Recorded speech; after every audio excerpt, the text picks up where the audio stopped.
Hello friends, मैं लेके आई हूँ एमए एजुकेशन सेकेंड सेमेस्टर के सब्जेक्ट भारत में शिक्षा का विकास development of education in India के एमसीक्यू जो एग्ज़ाम में आपकी हेल्प करेंगे। तो चलिए इनको शुरू करते हैं। तक्षशिला विश्वविद्यालय की स्थापना किस काल में हुई? मौर्य पूर्व काल। नालंदा विश्वविद्यालय किस शासक के समय प्रसिद्ध हुआ? हर्षवर्धन।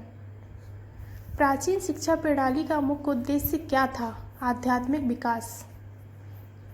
गुरुकुल प्रणाली में विद्यार्थियों को शिक्षा कहाँ दी जाती थी?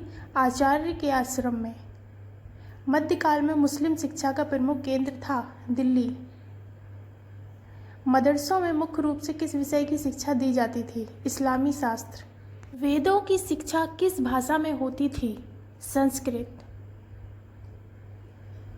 प्राचीन शिक्षा प्रणाली में शिष्य का जीवन कैसा होता था? अनुशासित।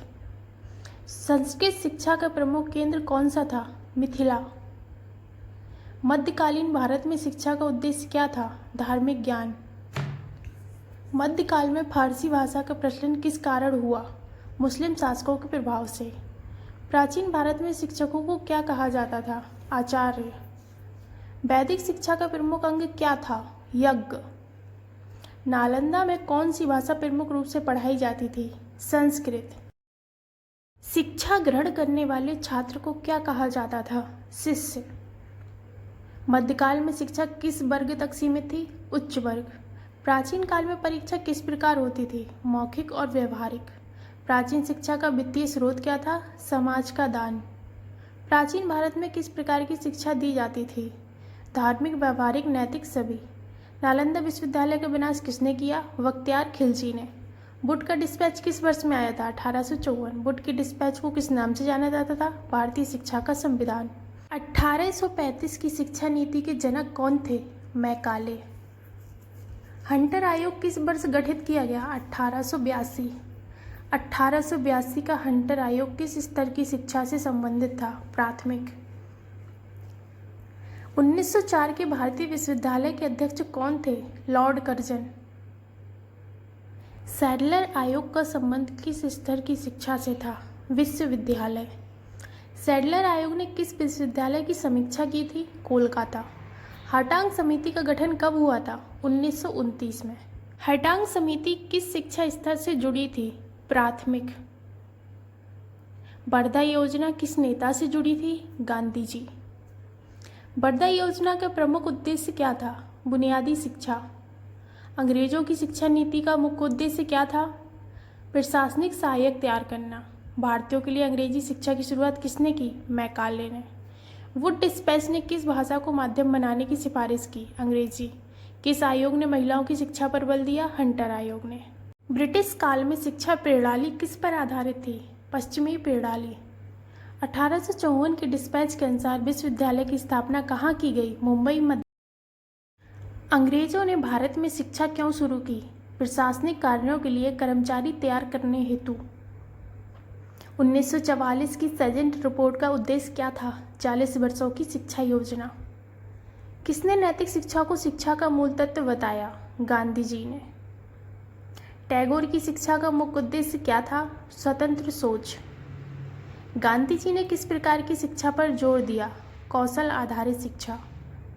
डॉक्टर राधाकृष्णन की शिक्षा का मूल आधार क्या था? आध्यात्म। नई तालीम योजना किस वर्ष प्रस्तुत की गई? 1937 में। गांधी जी की शिक्षा नीति में प्राथमिकता किसे दी गई? व्यावसायिक कार्य को। गांधी जी की शिक्षा प्रणाली किस सिद्धांत पर आधारित थी? कार्य और शिक्षा। रविन्द्रनाथ टैगोर किस प्रकार की शिक्षा के समर्थक थे? रचनात्मक। राधाकृष्ण आयोग किससे संबंधित था? उच्च शिक्षा। टैगोर किसके विरोधी थे? परीक्षा प्रणाली के। गांधी जी के अनुसार शिक्षा किस भाषा में होनी चाहिए? मातृभाषा। शिक्षा पर गांधी जी की पुस्तक का नाम क्या है? हिंद स्वराज। टैगोर का शिक्षा मॉडल किस देश से प्रभावित था? अमेरिका। स्वतंत्र भारत में शिक्षा के लिए पहली राष्ट्रीय नीति कब लागू की गई? 1968 में। राष्ट्रीय शिक्षा नीति 1986 का उद्देश्य क्या था? शिक्षा के व्यापारीकरण और गुणवत्ता में सुधार। ऑपरेशन ब्लैकबोर्ड योजना किससे संबंधित है? प्राथमिक विद्यालयों में आधारभूत सुविधाएं उपलब्ध कराना। सर्व शिक्षा अभियान कब प्रारंभ हुआ? 2001 में। शिक्षा का अधिकार अधिनियम कब लागू हुआ? 2010 में। राष्ट्रीय माध्यमिक शिक्षा अभियान किस स्तर की शिक्षा को संबोधित करता है? माध्यमिक। एनसीएफ 2005 किस सुधार से संबंधित है? विद्यालय पाठ्यक्रम। नवोदय विद्यालय की स्थापना किस उद्देश्य से की गई? ग्रामीण प्रतिभाओं का विकास। शिक्षा के नवाचार को बढ़ाने हेतु कौन सी योजना है? उपर्युक्त सभी। नीति आयोग का शिक्षा से संबंधित प्रमुख उद्देश्य क्या है? नीति निर्धारण। डिजिटल इंडिया कार्यक्रम कब शुरू हुआ? 2015 में। एनईपी 2020 के अनुसार शिक्षा का नया ढांचा है 5+3+3+4। शिक्षा के डिजिटल के लिए किस पोर्टल का विकास किया गया? दीक्षा। भारत सरकार का शिक्षा मंत्रालय पहले किस नाम से जाना जाता था? शिक्षा मंत्रालय। नो, जो अभी का नाम है वो है शिक्षा मंत्रालय। पहले का जो नाम था वो था मानव संसाधन विकास मंत्रालय। इग्नू की स्थापना का मुख्य उद्देश्य क्या है? दूरस्थ शिक्षा। कौन सी संस्था शिक्षा में शोध को बढ़ावा देती है? ICSSR। यूजीसी की स्थापना किस वर्ष हुई? 1956 में। NCERT का मुख्य उद्देश्य क्या है? स्कूल शिक्षा में सुधार। AICTE का कार्यक्षेत्र है तकनीकी शिक्षा में। केब का कार्य है शिक्षा पर परामर्श देना। यूजीसी का पूर्ण रूप है यूनिवर्सिटी ग्रांट कमीशन। NIOS का मुख्य उद्देश्य है ओपन स्कूलिंग। तो ये रहे आपके 75 MCQ जो आपके एग्ज़ाम में हेल्प करेंगे। और मेरे चैनल पर विजिट करके आप और भी सब्जेक्ट के क्वेश्चंस देख सकते हैं। और don't forget to like, comment and share.